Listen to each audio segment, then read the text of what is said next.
এখন আমি প্রাথমিক গণিত পঞ্চম শ্রেণী তৃতীয় প্রান্তিক মূল্যায়ন 2025-এ 4 নম্বর 8-এ যে সমস্যাটি এসেছিল এই সমস্যাটির সমাধান করব। প্রথমে সমস্যাটিকে পড়ে নিব। ক গ্রামের আয়তন 50 বর্গ কিলোমিটার, লোকসংখ্যা 550 জন এবং খ গ্রামের আয়তন 20 বর্গ কিলোমিটার, লোকসংখ্যা 320 জন। কোন গ্রামের জনসংখ্যার ঘনত্ব বেশি? আমাদেরকে জনসংখ্যার ঘনত্ব বের করতে হবে। একটি সূত্রের মাধ্যমে আমরা এই সমস্যাটির সমাধান করব। তাহলে এভাবে আমি সমাধান করেছি। জনসংখ্যার ঘনত্ব সমান জনসংখ্যা ভাগ আয়তন। এখন আমি দেখব গ্রামের, আমি এখানে একটি চার্ট লিখেছি যাতে সহজে আমাদের এক নজরে চলে আসে যে কোন গ্রামের জনসংখ্যার ঘনত্ব বেশি, সেটা আমরা যাতে এক নজরে দেখতে পারি, যে কারণে আমি এই গ্রাফটি করে নিয়েছি। এখন আমরা গ্রামের নাম লিখব এখানে, তারপরে এখানে জনসংখ্যা লিখব, এখানে আয়তন লিখব। তারপরে আমি কিন্তু ভাগ করলে কিন্তু আমাদের জনসংখ্যার ঘনত্বটা বের হয়ে যাবে। তাহলে এখানে আমরা গ্রামের নাম লিখব। যেমন এখানে আছে ক গ্রামের আয়তন হচ্ছে 50 বর্গ কিলোমিটার আর লোক সংখ্যা হচ্ছে 550 জন। তাহলে গ্রামের নাম হচ্ছে ক। এখানে জনসংখ্যা হচ্ছে 550 জন। এই যে ক গ্রামের লোক সংখ্যা হচ্ছে 550 জন আর আয়তন হচ্ছে 50 বর্গ কিলোমিটার। 50 বর্গ কিলোমিটার। এখানে 550 জন লিখবো আমরা, সেটা ভালো হবে।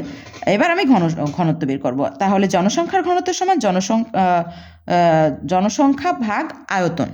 তাহলে এখন জনসংখ্যা কত আছে? 550 জন। আমি এটা অন্য কালি ব্যবহার করে তোমাদের বোঝানোর জন্য পাশে ভাগটা করে দেখাচ্ছি।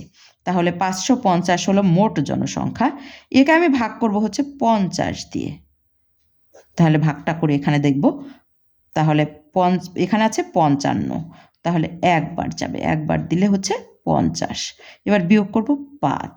এবার আমি পাশে যে ডান সাইডে শূন্যটি এখানে কেটে নিয়ে আসবো। এবার আবার একবার যাবে, তাহলে এখানে হচ্ছে 50। ভাগটি মিলে গেছে, তাহলে 11 জন হলো। এখানে জনসংখ্যার ঘনত্ব হচ্ছে 11 জন। এখানে বর্গ কিলোমিটার, পার বর্গ কিলোমিটার লিখতে হবে, কারণ আমরা এটা বর্গ কিলোমিটার বের করেছি। আশা করি এতটুকুন তোমরা বুঝতে পেরেছো। এবার খ গ্রাম ওইভাবে ঠিক আমি একইভাবে আগে লিখে নিব। খ গ্রামে জনসংখ্যা কত আছে আমাদের? খ গ্রামে জনসংখ্যা এই যে 320 জন। 320 জন আর আয়তন হচ্ছে 20 বর্গ কিলোমিটার। তাহলে এখানে আমি লিখব 20 বর্গ কিলোমিটার। এবার আমি ঠিক একইভাবে ভাগটি এখানে পাশে তোমাদেরকে করে দেখাবো। এখানে আমি 320কে ভাগ করব হচ্ছে 20 দিয়ে। তাহলে এখানে আছে 32, এখানে আছে 20, একবার যাবে, একবার দিলে হচ্ছে এখানে 20। এবার বিয়োগ করব, 2 আছে কত হলে 3 হবে, 1 হলে। এবার ডান সাইডে আমাদের একটি শূন্য দেখতে পাচ্ছি, এটা কেটে নিয়ে আসবো। তাহলে 6 2 12, 120। ভাগটি মিলে গেছে। তাহলে 16 জন।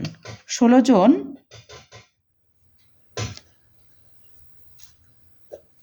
বর্গ কিলোমিটার লিখতে হবে। তাহলে এটা আমরা পেয়েছি হচ্ছে বর্গ কিলোমিটারে। আশা করি তোমরা বুঝতে পেরেছো। এবার আমাদের বলেছে কোন গ্রামের জনসংখ্যার ঘনত্ব বেশি। এখানে আমরা দেখতে পাচ্ছি ক গ্রামের জনসংখ্যার ঘনত্ব হচ্ছে 11 জন পার বর্গ কিলোমিটারে আর এখানে খ গ্রামের জনসংখ্যা হচ্ছে 16 জন বর্গ কিলোমিটারে। তাহলে এখানে আমরা দেখতে পাচ্ছি খ গ্রামের জনসংখ্যার ঘনত্ব বেশি। তাহলে এখানে আমরা লিখব ক গ্রাম থেকে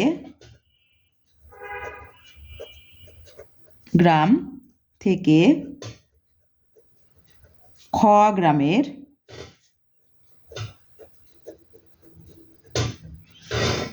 গ্রামের জনসংখ্যার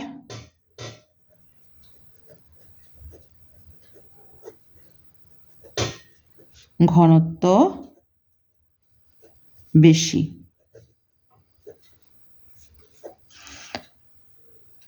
আজকে পর্যন্ত, আল্লাহ হাফেজ। আগামী দিন আবার কোনো একটা ভিডিও তোমাদের সাথে দেখা হবে।